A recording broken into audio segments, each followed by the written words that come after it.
हम लोग देख रहे हैं कि आजकल इनफर्टिलिटी के जो मामले हैं वो ज्यादा बढ़ रहे हैं। इसके कई कारण हो सकते हैं। आजकल की हमारी लाइफस्टाइल। आईयूआई को और आईवीएफ में क्या डिफरेंस होता है?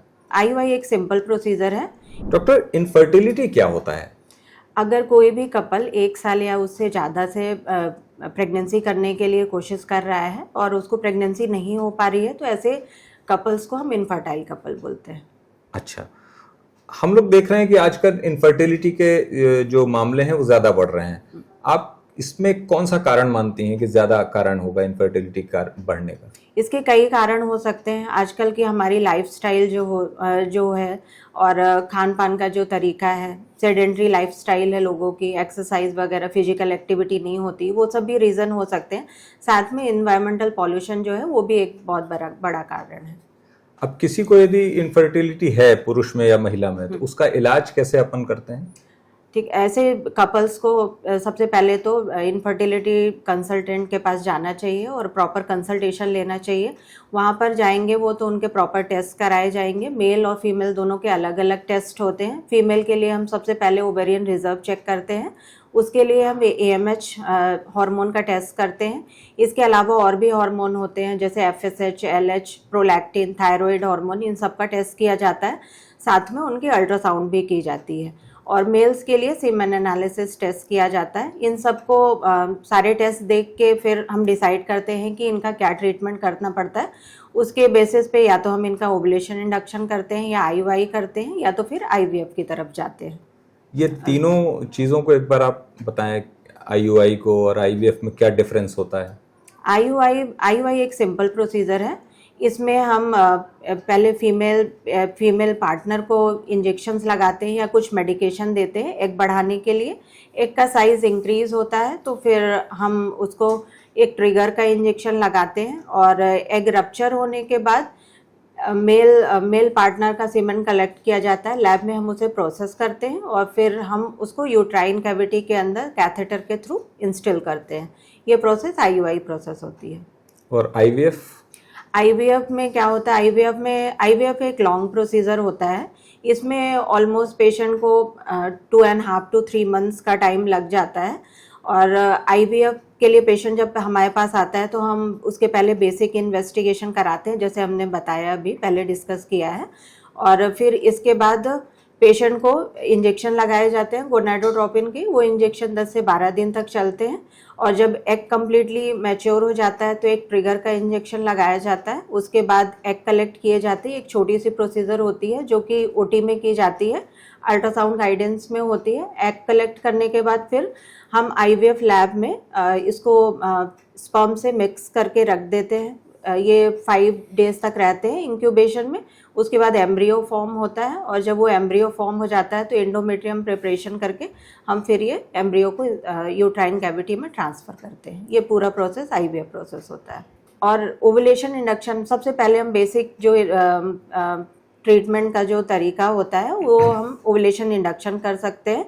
इस ओवुलेशन इंडक्शन में हम फीमेल को कुछ मेडिसिन देते हैं, उनके एग का साइज़ बढ़ाते हैं और फिर उनको एक रप्चर होने के लिए इंजेक्शन लगाया जाता है। और इसमें और फर्दर कोई प्रोसेस नहीं करते। इसमें मेल एंड फीमेल पार्टनर अपने से ट्राई कर सकते हैं प्रेगनेंसी के लिए। डॉक्टर, आईवीएफ की जो प्रक्रिया होती है वो पेनफुल होती है क्या? दर्दनाक होती है? दर्द वगैरह होता है क्या इसमें?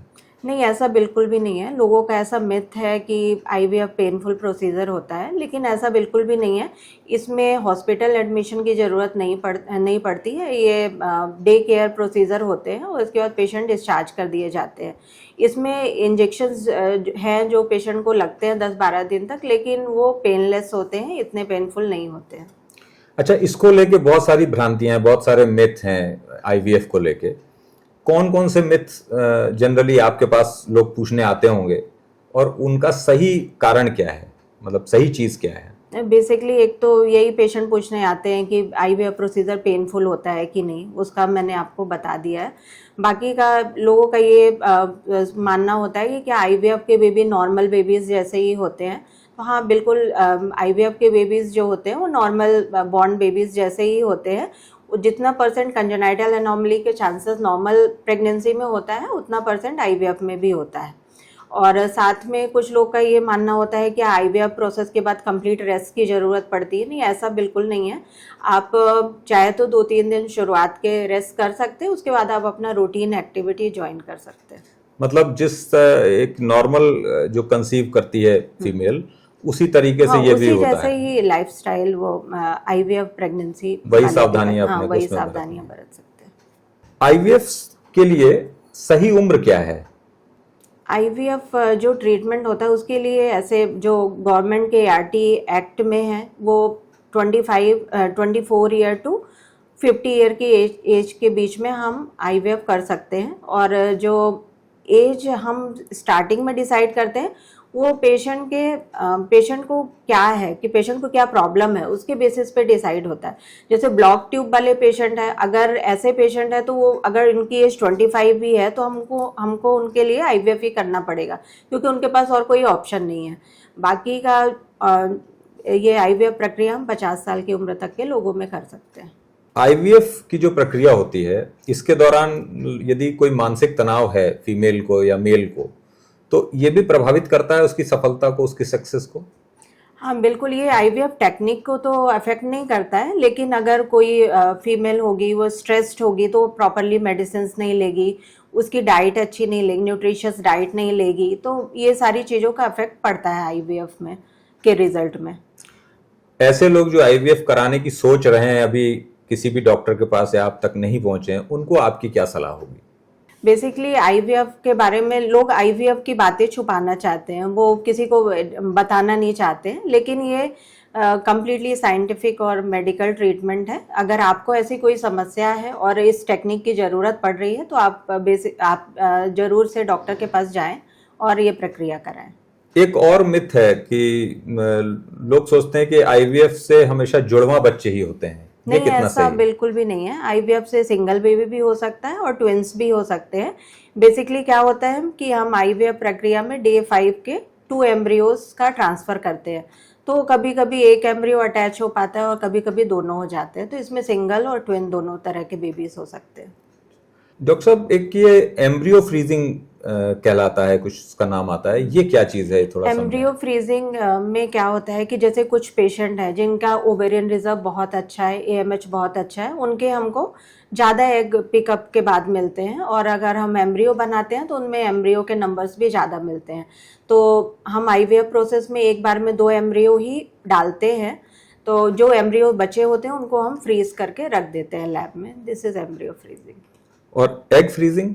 एग फ्रीजिंग में ऐसे अगर कोई ऐसी पेशेंट है, ऐसी कोई लेडी है जो कि अभी प्रेगनेंसी प्लान नहीं करना चाहती, वो आगे चल के प्रेगनेंसी 3-4 साल बाद उसको प्रेगनेंसी प्लान करना है और आगे चल के उसकी एज ज़्यादा हो जाएगी, एज ज़्यादा होने पे एग की क्वालिटी ख़राब हो जाती है, तो ऐसे पेशेंट क्या करते हैं कि वो कम एज में अपने एग को फ्रीज करा के रख सकते हैं। ये एग फ्रीजिंग होता है। This is social egg freezing. इसके अलावा जैसे कोई पेशेंट को ओवेरियन कैंसर या कोई किसी भी तरह का कैंसर है, ऐसे पेशेंट में भी एग फ्रीजिंग इफेक्टिव है। वो अपने एग फ्रीज करा के रख सकते हैं, बाद में कंप्लीट ट्रीटमेंट के बाद वो अपने उसके एम्ब्रियो बना के उनको इम्प्लांट किया जा सकता है। थैंक यू डॉक्टर, आपने बहुत अच्छी चीज़ें बताई। बहुत सारी चीज़ें लोगों को नहीं पता हैं, आईवीएफ के बारे में विशेष तौर पर लोग छिपाना चाहते हैं। बहुत बहुत थैंक यू आपका, बहुत बहुत धन्यवाद।